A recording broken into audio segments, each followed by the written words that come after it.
Finally little bit happy dance I deserve, because ये video shoot करने में मुझे बहुत ज़्यादा मेहनत लगी है। मतलब इसको स्टार्ट करने में मुझे बहुत मेहनत लगी है। इसके पहले भी मैंने ये पार्ट 2 बार शूट किया है, but for the camera and the result I drop it and मैं ये फिर से शूट करी हूँ। Behind the scene.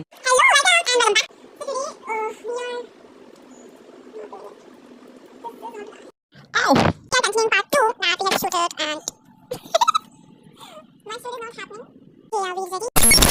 Okay, so part 1 में तुमने देखा कि me, Puchki and this third guy we went to watch a movie. After that this guy took my number from my best friend and he started sending messages, मेरी old post को सब like करना, ये सारे काम उसने चालू कर दिए. From the beginning, from the starting point I knew it that he has some feeling for me, but मैंने भी भाव दिया थोड़ा सा. I am not lying. Okay, so सब कुछ ठीक चल रहा है, मस्त चैटिंग चूटिंग चल रही है, थोड़ा टाइम होता है and he propose me. And guess what, तुम्हारी बहन ने हाँ बोल दिया. येस ऑफ कोर्स, यही तो हम चाहते हैं, यही तो करने आए हैं हम लाइफ में. डेटिंग करते हैं, अरे पढ़ाई नौकरी करियर, अरे भाड़ में जाए, डेटिंग कर लेते हैं पहले, है ना. लड़का कहीं चला ना जाए, भाग ना जाए. तो मैंने उसको हाँ बोल दिया. हम डेट कर रहे हैं, हमको डेट करते करते आई गेस 3-4 मंथ्स हो गए हैं. हाँ 3-4 मंथ्स हो गए. अब सब कुछ अब तक सही चल रहा है. After 4 month this guy started crossing his limit. मैंने अप्लाई किया था एक मेरी ड्रीम जॉब के लिए एंड फाइनली उसके रिजल्ट्स आने वाले थे. मैं बहुत खुश थी बिकॉज मुझे वहाँ से कुछ हिंट मिल गया था that I have selected for the role. मुझे इवनिंग को कॉल आता है एंड मैं जॉब में सिलेक्ट हो जाती हूँ. I called him and I told him that सुनो, मेरी एक ड्रीम जॉब लग चुकी है एंड नाउ हमारे लाइफ में लाइक जितने भी टेंशन है दूर हो जाएंगे बिकॉज मुझे मेरी ड्रीम जॉब मिल चुकी है. मैं देखती हूँ कि मैंने उसको कॉल किया है पर उसको कोई भी किसी भी प्रकार की खुशी महसूस नहीं हो रही है, ना ही उसकी वॉइस से मुझे लग रहा है कि वो हैप्पी है. बट आई इग्नोर्ड इट क्योंकि मैं अपने अलग ही मूड में थी. ओके, एनीवे वो खुश नहीं हुआ तो मुझे कोई फ़र्क नहीं पड़ा. आई फेल्ट के okay, I don't care if he is happy और not at this time, but I am too much happy. मेरा न्यू जॉब पे फर्स्ट डे था एंड उन लोगों ने मेरे लिए केक ऑर्डर किया था. उसमें वेलकम स्टेफी लिखा हुआ था एंड एक एक करके उन्होंने मेरे साथ सारे पिक्चर्स लिए and we click lots of pictures and I was so happy कि ओके, जॉब भी अच्छी है, लोग भी अच्छे हैं, मज़ा आएगा काम करने में, राइट.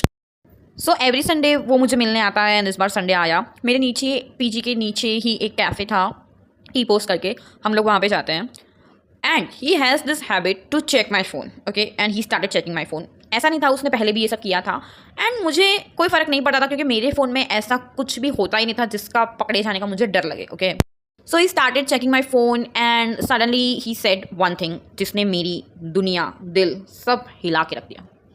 उसने एक पिक्चर ओपन करके रखी थी जिसमें मेरे बॉस ने मेरे शोल्डर पे ऐसे हाथ रख के, लेट मी शो यू, ऐसे जो हम हाथ रखते हैं, तो मेरे बॉस ने कैजुअली मेरे कंधे पे ऐसे हाथ रख के फ़ोटो खिंचवाई हुई थी और उसने वो जूम करके रखी हुई थी फ़ोटो को.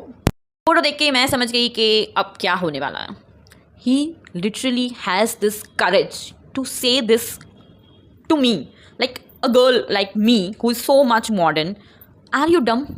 हैं, तेरे में अक्ल नहीं है भाई. ऐसा मैं क्यों बोल रही हूँ, मैं जस्ट बताती हूँ आपको. उसने मुझे बोला, इस बंदे की हिम्मत कैसे हुई तेरे शोल्डर पे हाथ रखने की. क्यों भाई, तेरी गर्लफ्रेंड कौन सी कटरीना कैफ है और शोल्डर पे तो हाथ रखा है. मैं बहुत ही ज़्यादा पिस्ड ऑफ हो गई ये सुन के बिकॉज मैं सोचने लगी कि भाई इसके दिमाग में ऐसा कौन सा शक भरा हुआ है और ऐसे शकीले, ऐसे एक नंबर की घटिया सोच वाले इंसान के साथ तो मुझे तो नहीं रहना है. So we fought a lot at that evening. मैं झगड़ा करके पीजी में आ रही हूँ और मेरी रूममेट्स को बता रही हूँ कि देखो ये बंदा ऐसा ऐसा सब मेरे साथ करता है. मुझे बहुत ही गुस्सा आ रहा है. Okay, and I finally decided at that evening कि मुझे इससे ब्रेकअप करना है. ठीक है, I called him and I told that देखो मेरे से नहीं हो पा रहा है और मुझे तुझसे शादी नहीं करनी है. मुझे नहीं लगता है कि हमारा कोई साथ में फ्यूचर है. So we should break up. और ऐसा नहीं है कि मैंने उसे ब्रेकअप करने की पहले ट्राई नहीं की थी. मैंने बहुत बार ट्राई की थी उसे ब्रेकअप करने की, पर वो हमेशा मुझे एक ही धमकी देता था कि वो सुसाइड कर लेगा. मुझे ऐसे बोलता था, ऐसे ऐसे सिनेमेटिकली, अगर तू मुझे छोड़ के चली गई तो यहाँ से एक साइड से तेरी डोली उठेगी और दूसरी साइड पे मेरी अर्थी उठेगी. हैं भाई, सीरियसली कौन से ज़माने की पुरानी फिल्मों के डायलॉग मार रहा है. सो कॉल पे तो वो मुझे कुछ भी नहीं बोलता एंड वो फ़ोन काट देता है. आफ्टर सम टाइम, आधे घंटे के बाद मुझे मेरी फ्रेंड पुचकी का कॉल आता है. ओके, पार्ट 1 में मैंने तुमको बोला था गेस करने को कि ये लड़का कौन है. So he was brother of my best friend Puchki. I have dated my best friend's brother. Skills देख रहे हो बंदी के. तो पुचकी मुझे कॉल करती है एंड बोलती है कि देखो मुझे नहीं पता तुम्हारे बीच में क्या हुआ है क्या नहीं, बट अभी मेरा भाई फुल्ली ड्रंक एंड बाइक लेके निकला है, बहुत ज़्यादा तेज़ गाड़ी चला के वो आ रहा है तेरे पास. I started shivering. क्योंकि मैं 18 ईयर्स की हूँ यार, मुझे लग रहा है कि ये बंदा अब यहाँ पे आके तमाशे करेगा एंड ही इज़ ड्रंक, तो मैं क्या करूँगी। मतलब मुझे लग रहा था कि मेरे दिमाग में तो क्राइम पेट्रोल चल रहा था, फुली सच बताऊँ तो मुझे लग रहा था वो चाकू वाकू लेके आएगा या फिर एसिड वैसिड लेके आएगा और मेरे मुंह पे फेंक के मार देगा कि हाँ तुझे बड़ा घमंड है अपनी खूबसूरती का, ले मेरे से शादी नहीं करेगी तो किसी से नहीं करने दूंगा। एनीवे ये सब मैं मेरी फ्रेंड वर्षा को बताती हूँ एंड शी टोल्ड मी कि डर मत, कोई बात नहीं। 5-10 मिनट होती है एंड मुझे इस बंदे का कॉल आता है कि मैं तेरे पीजी के नीचे आके खड़ा हुआ हूँ। मैं बहुत डरी हुई थी, तो मैंने मेरी फ्रेंड को बोला कि चल यार तू भी मेरे साथ चल। सो हो रहा है कि अब हम एक लिफ्ट में हैं, नीचे जा रहे हैं एंड ये बंदा मेरे पीजी के नीचे एक बेंच थी वहाँ पे बैठा हुआ है। फर्स्ट ऑफ ऑल मैं कुछ भी नहीं बोल रही हूँ, ही स्टार्टेड शाउटिंग। उसने मुझे गालियाँ देना स्टार्ट कर दिया, उसने मुझे गालियाँ दी, मेरे परिवार को गालियाँ दी, मेरी बहन को गालियाँ दी एंड मैं मन में सिर्फ अपने आप को समझा रही हूँ कि चुप, तुझे कुछ भी नहीं बोलना। और वर्षा मेरा हाथ पकड़े खड़ी हुई है, वो मेरा हाथ दबा रही है कि नहीं नहीं नहीं नहीं नहीं नहीं तुझे नहीं बोलना है कुछ भी, तुझे नहीं बोलना है, क्योंकि वो तो ड्रंक है, उसकी कोई रेप्यूटेशन नहीं है, वो दो कौड़ी का इंसान है। पर मैं जहाँ पे रहती हूँ वो बहुत ही ज़्यादा स्टेटस वाली जगह है, वहाँ पे सारे बुढ़े रह रहे हैं, वो बाहर आ गए देख गए तो क्या सोचेंगे भाई, तेरी कोई इज्जत नहीं है, मेरी तो है ना। तो बंदा जस्ट बोले जा रहा है गालियाँ एंड मैं उसे चुप कराने के लिए बोल रही हूँ कि तो वो मुझे बोल रहा है ऐसे कि तू तू तू तो बोली मत, तू तो। मैं इतनी घबरा गई थी कि वो अभी उठ के मुझे बस एक झापट मार देगा। वैसे मैं कुछ कम नहीं थी, अगर वो उस टाइम झापट मारता तो भले मैं डरी हुई थी, मैं उसको, वो मुझे अगर 2 मारता तो मैं उसको 1 तो मार के ही रहती। बट ठीक है, ऐसा उसने कुछ भी नहीं किया, उसने बस जस्ट मुझे बहुत सारी गालियाँ दी और बहुत ख़राब लेवल की गालियाँ दी। मुझे उस बात का कोई दुख नहीं था क्योंकि मुझे एक्सपेक्टेड था, क्योंकि वो पढ़ा लिखा नहीं है obviously, he is illiterate uneducated, तो क्या ही एक्सपेक्ट करोगे तुम ऐसे बंदे से, right. And he is drunk. पहली बात तो ऐसा कोई हंगामा करने की जरूरत नहीं थी क्योंकि मैंने उसको सिंपली बोला था कि मुझे तुझसे शादी नहीं करनी है, तो मैं तेरे साथ नहीं रहना चाहती and I want to focus on my career. एक तो पहले भाई तुझे मेरा शुक्र मानना चाहिए कि मैंने तुझे बोला कि मुझे तुझसे शादी नहीं करनी है, इसीलिए मैं तेरे साथ नहीं रहना चाहती। आजकल की लड़कियां क्या करती है भाई, टाइम पास करती है और फिर लास्ट में डंप कर देती है। मैंने तुझे जब क्लियरली बोला कि मुझे शादी नहीं करनी इसलिए मैं नहीं रहना चाहती, तो मेरा तुझे शुक्र मानना चाहिए ना, मेरा थैंक यू बोलना चाहिए मुझे। बट नहीं, उसने आके हंगामा किया। ठीक है, मैंने जाने दिया। दूसरा दिन होता है, वो मुझे कॉल करता है कि सॉरी सॉरी सॉरी मुझे माफ़ कर दे, ऐसा कभी नहीं होगा। फिर भाई तुझे सच में लगता है कि मैं इतनी डम्ब हूँ कि मैं तुझे माफ़ कर दूंगी? बिल्कुल नहीं।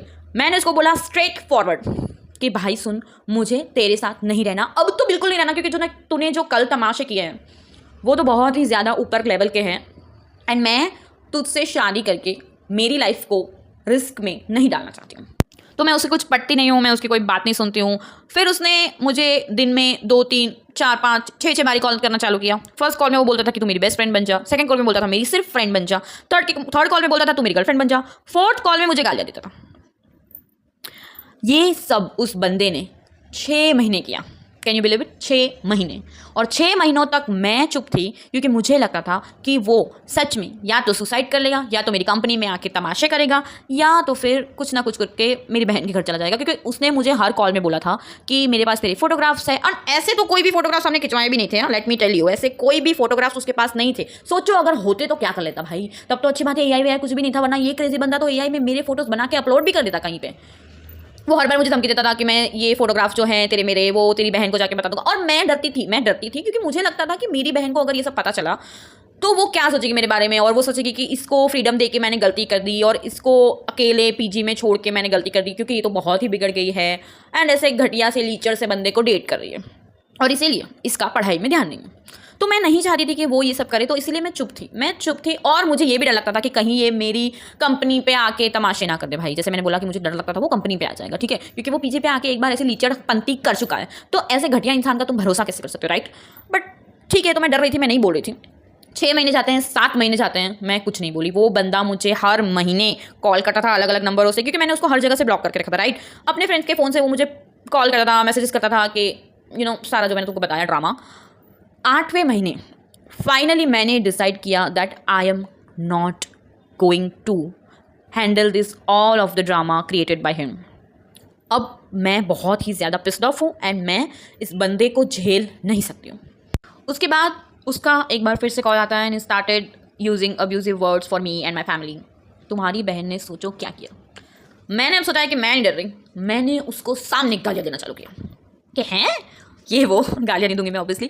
मैंने उसको सामने पलट के वार देना चालू किया। मैंने उसको बोला सामने से कि अगर तेरे पास कोई फोटोग्राफ्स है, कोई चैट्स है, कोई रिकॉर्डिंग्स है, तू बिंदास जाके मेरी बहन को सब कुछ बता दे। नहीं तो बता दे भाई, तू अपने कलेजे में ठंडक पड़वा ले, बता दे सारे फोटोग्राफ्स तुझे जहाँ लीक करने हैं वहाँ पे लीक कर दे, और मैं पुलिस के पास जा रही हूँ अब, क्योंकि मैं बहुत पिस्ड ऑफ हो गई हूँ इस गाय से यार। मतलब I am really pissed of.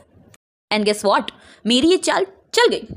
Yes, मैंने जब उसको सामने पलट के जवाब देना स्टार्ट किया, ही स्टॉप मैसेजिंग मी, ही स्टॉप कॉलिंग मी. उसने मुझे परेशान करना छोड़ दिया.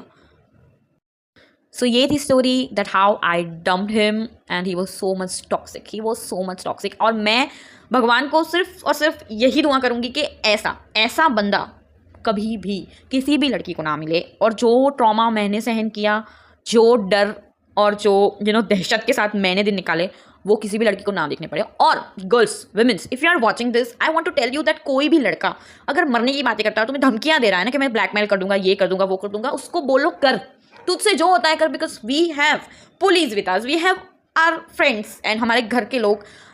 कोई तुम्हें कुछ नहीं बोलने वाला. अगर इतना लीचर बंदा आके तुम्हें ब्लैकमेल भी करता है तो तुम्हारे घर वालों को अगर पता भी चल जाएगा ना कि ये लीचर बंदा तुम्हें ब्लैकमेल कर रहा है और तुम इसको डेट करे, तो तुम उसके बाद बोल देना यार कि देखो इसकी हरकतें, इसलिए मैंने इसको छोड़ दिया, तो अब वो मुझे ब्लैकमेल कर रहा है. मैं कहाँ आपको बोल रही हूँ कि मेरी शादी करवा दो, right?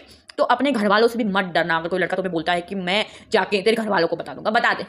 Okay, this is my all frustration. So that is it for today, guys. If you really like to hear me and if you want to hear me in the future, so like, share, comment and subscribe to my channel. Bye bye.